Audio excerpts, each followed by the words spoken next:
Salut à tous, c'est Ozen's3D, on se retrouve aujourd'hui pour ma deuxième vidéo test sur ma chaîne. Et cette fois-ci, ça ne sera pas une imprimante 3D, mais bien un graveur laser. Donc vous l'aurez deviné, c'est le Creality Falcon 2 Pro en version 22 watts avec son rotary module. Et il m'a été envoyé par Geekbuying afin que je puisse faire le test et vous le présenter. Allez, sans plus tarder, on passe à l'unboxing. Le carton est vraiment très grand. Je vais vous faire ça rapidement. Donc voilà ce qu'on retrouve dans le carton. Donc en premier, on a le tiroir ainsi que tous les éléments du laser. Donc là, par manque de place, je vais le faire hors vidéo et je vous reprends tout de suite. Donc voilà ce que ça donne une fois que tout est déballé. Donc il reste le tiroir ainsi que les lames pour faire le nid d'abeille que j'ai mis de côté parce que ça prend vraiment trop de place. Donc je ne sais pas si vous vous rendez compte de la taille du laser, mais il est vraiment immense. Donc je vais devoir le changer de place. Donc voilà ce qu'on retrouve à l'intérieur de la boîte. Donc on a le tuyau d'extraction de l'air, ainsi que le compresseur, les lunettes de protection, la boîte à outils, le câblage,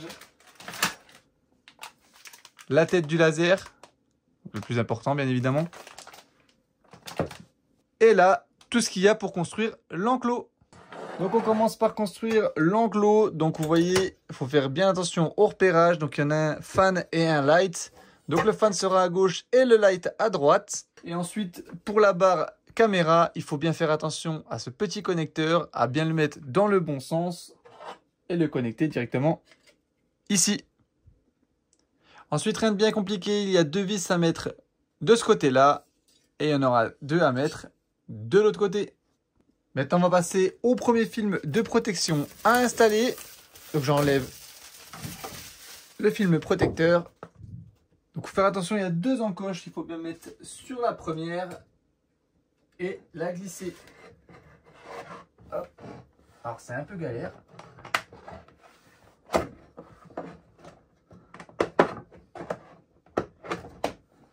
Hop. Ouais, c'est vraiment pas le plus facile à faire.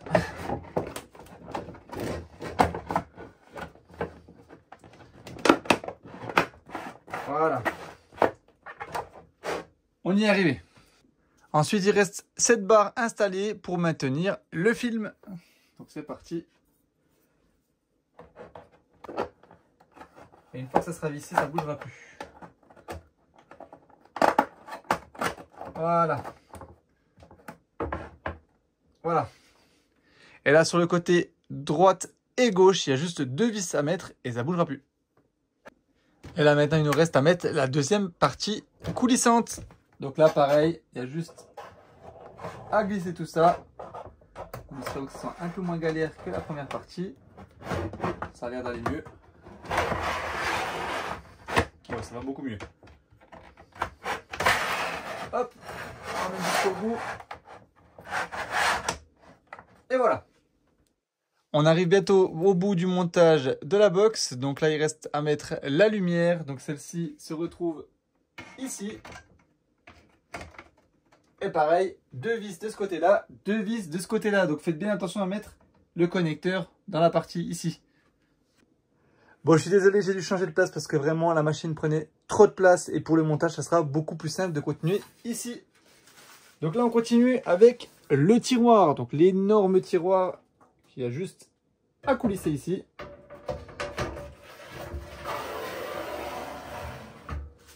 Et maintenant, on passe à l'installation du laser. Donc, rien de compliqué. Il y a juste les deux vis là à desserrer.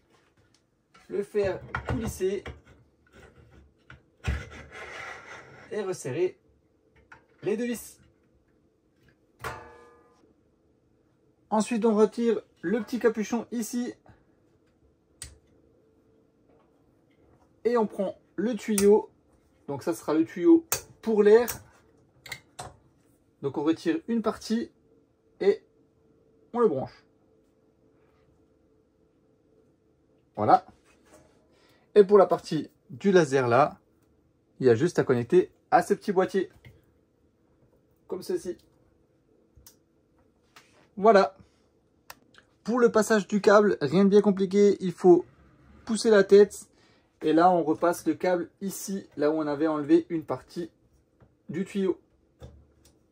Hop. Et hop.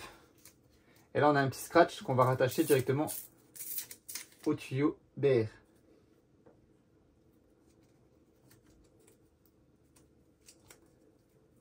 Et on voit bien que c'est bien mieux. Et que ça ne force pas de gauche à droite. Ensuite, on passe à l'installation des barres pour faire le nid d'abeille. Donc là, c'est assez long, donc je passerai. Je vais juste vous dire ce qu'il y a à faire. Il y a deux méthodes. Soit vous les mettez ici à plat, donc pour avoir une surface plate, comme ceci, et vous les alignez. Soit vous utilisez les encoches qu'on voit ici, et on les coulisse une par une. Donc voilà ce que ça donne une fois installé. Donc moi j'ai préféré le montage numéro 1. Donc on installe bien dans les encoches là. Et maintenant on va passer à la suite. On revient donc avec la fin du montage. Mais cette fois-ci il faut finir l'enclos. Donc on va le poser ici. Et il va falloir monter les côtés. Donc il y a juste des vis à mettre. Et je vous reprends après. Donc voilà ce que ça donne une fois installé. Et maintenant, il nous reste deux connecteurs à brancher. Donc celui du ventilateur, donc qui va se brancher directement. Alors, si j'arrive à faire le focus ici. Et ce connecteur là qui se branche juste en dessous.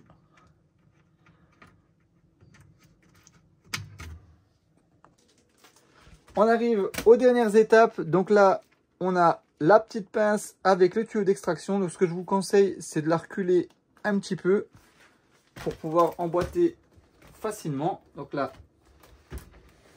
on emboîte le tuyau.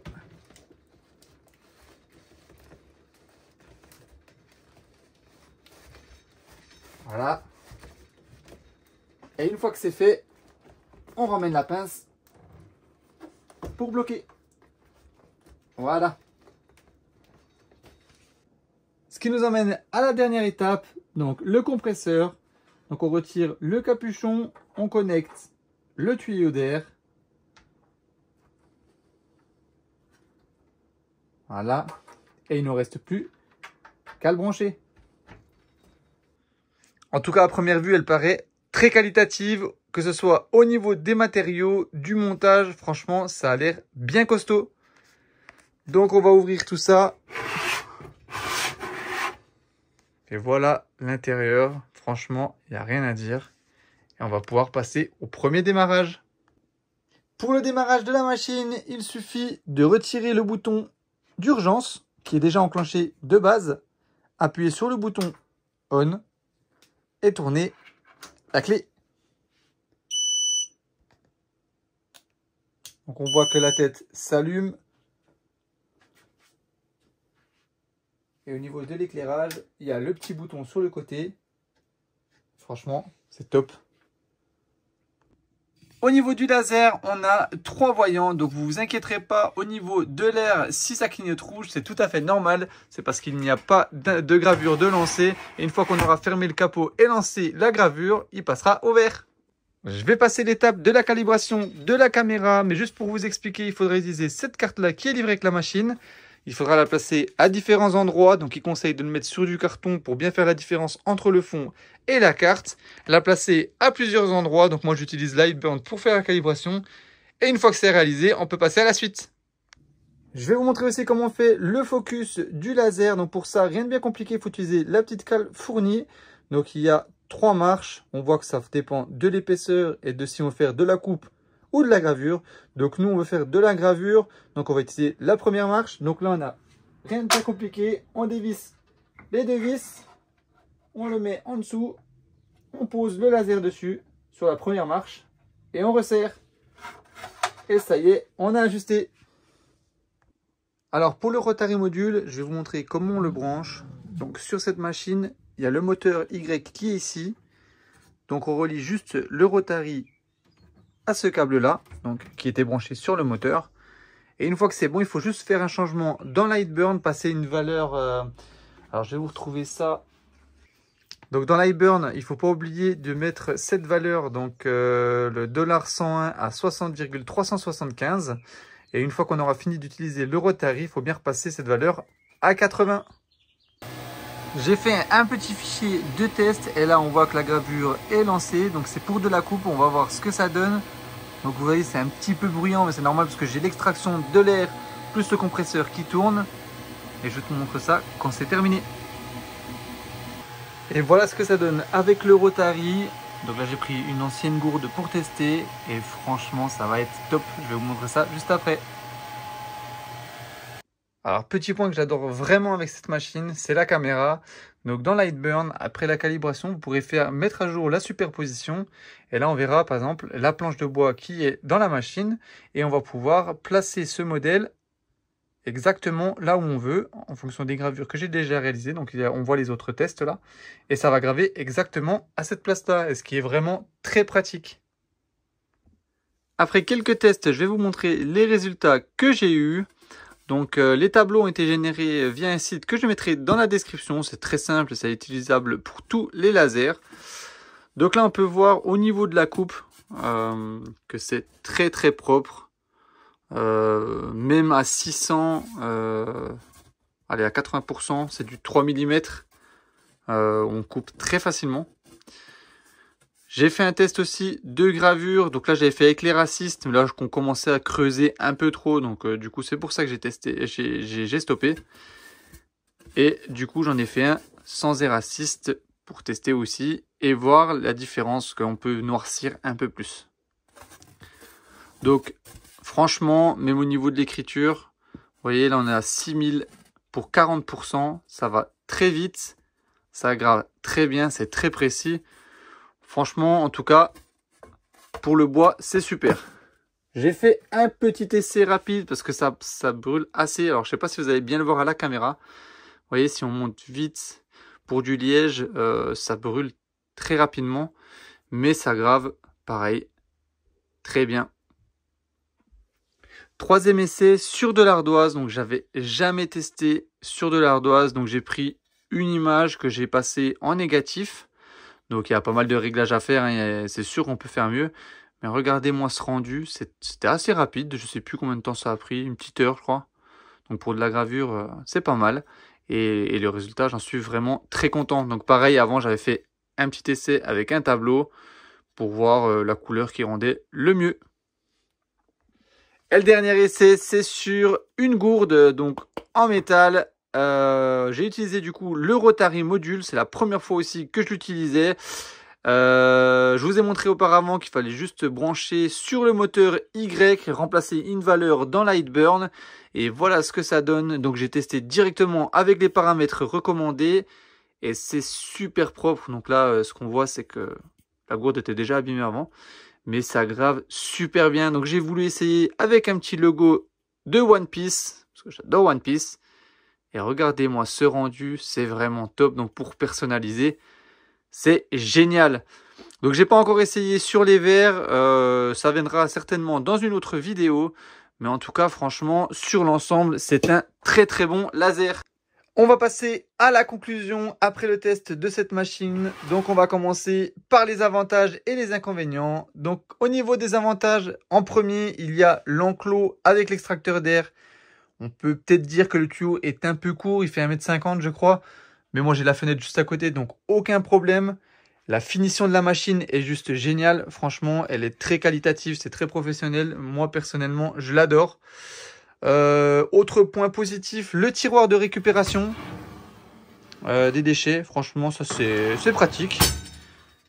La lumière, donc il y a un éclairage intérieur. Et surtout, moi ce que j'adore, c'est la caméra.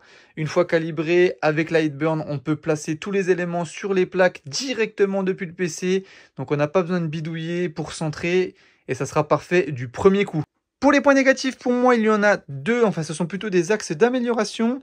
On va commencer par le système de grille. Donc c'est très pratique pour quelqu'un qui n'a pas de nid d'abeille. Par contre, pour quelqu'un qui en a un, le mieux est d'enlever carrément toutes les lames et de mettre le nid d'abeille. Ça sera beaucoup moins fastidieux parce qu'à chaque fois qu'on va faire un changement, il faut retirer une à une les lames. Et si on veut changer d'orientation, pareil.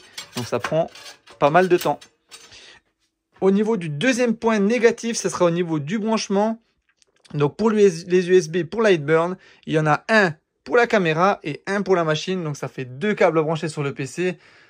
Bon, c'est pas très grave, mais le mieux aurait été de mettre un seul câble En tout cas, pour terminer avec cette vidéo, dans l'ensemble, la machine est vraiment géniale, que ce soit pour un débutant ou pour quelqu'un de confirmé. Faut juste faire attention à avoir la place pour la mettre chez soi parce qu'elle est assez massive. Mais sinon, c'est une super machine. Elle est super bien finie. Et comme vous avez pu le voir, même si je ne fais pas énormément de gravures, j'ai pu faire des gravures assez rapidement et très très propres. En tout cas, je remercie une nouvelle fois Geekbuying de m'avoir permis de tester cette machine et de vous la présenter. Le lien pour l'obtenir est dans la description avec un code promo. Et si vous avez des questions, n'hésitez pas à me les poser en commentaire. En tout cas, en attendant le prochain test, je vous souhaite une bonne journée ou une bonne soirée. Allez, ciao!